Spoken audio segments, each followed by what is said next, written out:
श्री शिवाय नमस्ते। हमारे जजमानों में के जजमान आए हुए हैं, अब उनका नाम नहीं जानते। तो हम जैसे ही शाम को नीचे आए, पत्रकारों की वार्ता थी, तो उस समय पर उन्होंने प्रश्न पूछा, गुरु जी कलयुग में भी क्या शंकर भगवान आते हैं? तो हमने उनसे कहा वो गए नहीं तो आने का काम है, जो ऑलरेडी है तो उसको आना नहीं पड़ता। तो कल उन्होंने प्रश्न छेड़ दिया, तो हमारे मन में आया कि उनके मन में कहीं बात ना रह जाए, तो हम उनको एक बात कहेंगे, देखो कलयुग में शुरू कैसे है।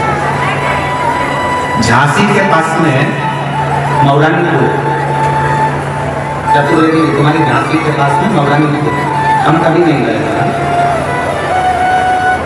और जब नैनी सारण जा रहे थे तो तुम्हारे झांसी से निकल कर गए तो हमने जरूर आया था तुम्हारे। तो झांसी के पास में मौरानीपुर, हमने कल्याण में ये पढ़ा, कल्याण के अंक में, हम आपको उस कल्याण अंक का नंबर भी देंगे, कौन से अंक में हमने पढ़ा। कल्याण में हमने गीता के मौरानीपुर में, झांसी के पास मौरानीपुर है, मौरानीपुर में एक नारायण नाम का एक व्यक्ति ने उस लेख को कल्याण के अंक में उसने वर्णन किया कि मेरे दादाजी अनाज का काम करते थे, और दादाजी अनाज का काम करते थे, और मेरे दादाजी मौरानीपुर से अनाज लेते थे और उस अनाज को लेकर हाथरस में बेचते थे।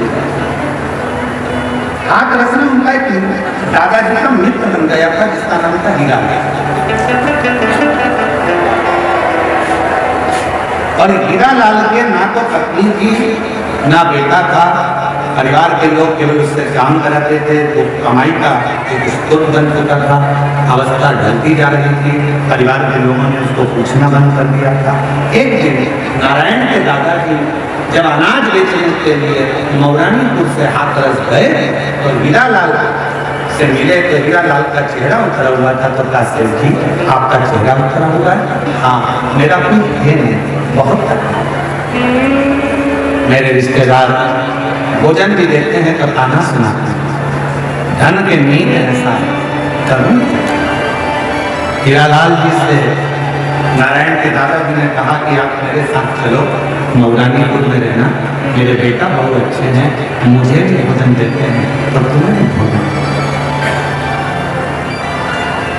हीरालाल व्यापारी के कहने पर, नारायण के दादाजी के कहने पर मौरानीपुर एक कलयुग की कथा है, इसी कलयुग की कथा, बहुत पुरानी नहीं, बहुत नई कथा, हजारों वर्ष पुरानी नहीं है, 500 वर्ष पुरानी नहीं है, ये कथा मात्र 300 वर्ष पुरानी है। हीरालाल को लेकर आ गए, हीरालाल अपना सामान ले आया, पैसे ले आया, उसको बहुत सम्मान देने लगे हीरालाल। उसको लोग सब घर के जितने भी परिवार के लोग थे, दादाजी दादाजी दादाजी दादाजी करके, और उसको हीरालाल के पास में जो पैसा था, आधे पैसे का तो हीरालाल ने नारायण की माता जी के जेवर बनवा दिए, और आधे पैसे का हीरालाल ने मंदिर बनवा दिया शंकर जी का, क्योंकि वो शिव की आराधना करता, शंकर का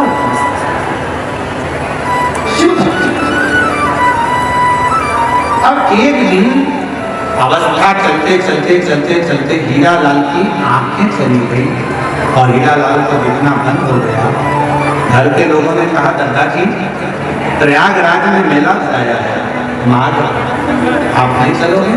दादाजी बोले, मेरी आंख से तो दिखता नहीं है, मुझे एक काम करो, शंकर जी के मंदिर में छोड़ दो, मैं शिव जी को लोटा भर के जल चढ़ाता रहूंगा, तुम आ जाना और फिर मुझको भोजन दे देना, सुबह जाओगे रात को खाए जाओगे। नारायण के माता पिता दादा सब चल दिए प्रयागराज से आते आते उनको याद आया, गद्दा को शंकर के मंदिर में बैठे होंगे, भूखे होंगे, चलो जल्दी नारायण जाओ, गद्दा का हाथ पकड़ कर ला। नारायण गद्दा का हाथ पकड़ने के लिए जैसे ही जा रहे थे, गद्दा तो देखा नारायण ने कि गद्दा की आंखों पर एक पट्टी है, आंखों नारायण ने पूछा, गद्दा तुम्हारी आंखों पर पट्टी कैसे है? गद्दा ने कहा, लाला शंकर जी के मंदिर से मैं आ रहा था, तब एक व्यक्ति सामने आकर खड़ा हो गया। उसको देखा तो नहीं, क्योंकि मेरी आंखें नहीं थी, दिखना नहीं था। वो मुझसे कह रहा था, बाबा कहाँ से आ रहे हो? मैंने कहा शंकर जी के मंदिर से दर्शन कर कर आ रहा। तो बहुत तेज हंसा। हंसकर उसने कहा, बेटा तुम्हें दिखता तो है नहीं, फिर शंकर जी के मंदिर में क्यों गए? गद्दा कहते हैं कि मैंने उस व्यक्ति से कहा कि मुझे नहीं दिखता तो क्या हुआ, मेरे महाप्रभु को 3-3 आंखों से दिखता, मेरे बाबा को क्यों दिखता? गद्दा तुम्हारी आंखें नहीं है? नहीं।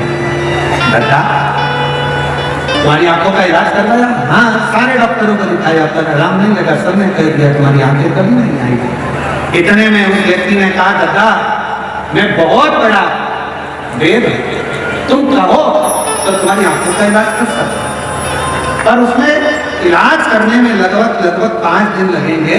मैं तुम्हारी आंखों पर आज थोड़ा सा मल्लम लगाकर पट्टी बांध देता हूँ और 5वें दिन मैं तुम्हारी आंख को खोलकर उसका ऑपरेशन करवा दूंगा, अगर तुम चाहो तो। गद्दा कहने लगे, अच्छी बात है, लगा दो मल्लम। मल्लम लगाया, पट्टी बांधी। नारायण बेटा उस व्यक्ति ने पट्टी बांधकर चले गया।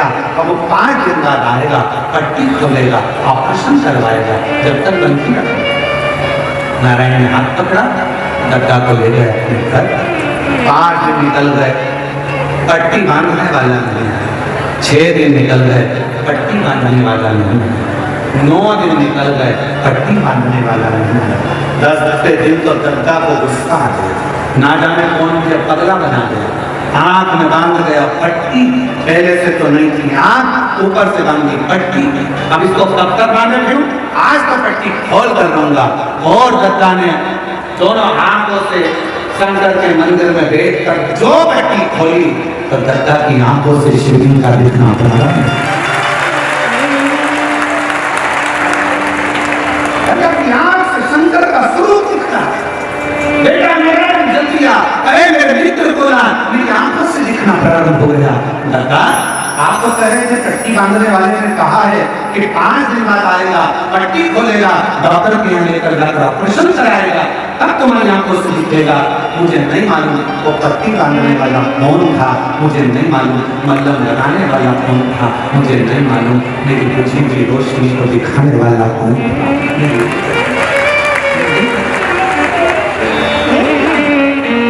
मेरी जीजियों, मेरे जीजाओं, मेरी बेटियों, बेटाओं, मेरी माताओं, मेरे बुजुर्ग माता पिता, तुम यहाँ विराजमान हो, आपसे निवेदन करता हूँ, ये मत सोचना कि आप कथा में आए हो, ये मत सोचना कि आप महापुराण की कथा में पहुंचे हो, ये मत सोचना कि बाबा के देव घर में आप आए हो। आप किसी के घर में जाकर बता दो, नहीं जा सकते। पड़ोसी के घर में घुस कर बता दो, नहीं घुस सकते। जब तक पड़ोसी की आज्ञा ना हो तब तक तुम पड़ोसी के घर में नहीं जाते। मेहमान के घर की आज्ञा ना हो तब तक मेहमान के घर में नहीं जाते। उसी तरह देव घर में भगवान शंकर का घर है, उसकी आज्ञा के बिना तुम देव घर भी नहीं जाते। शिव की आज्ञा के बिना देव घर में पाँव नहीं रख सकते।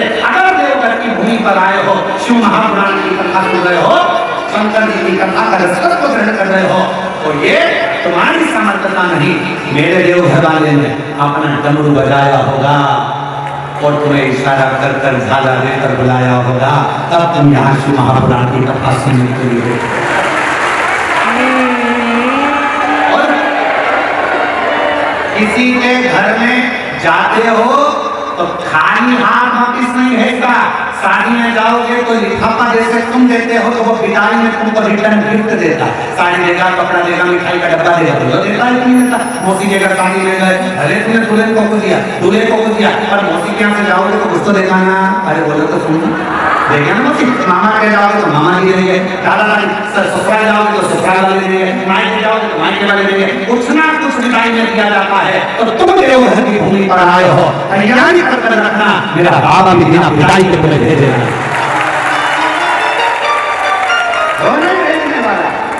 तो साधारण नहीं है।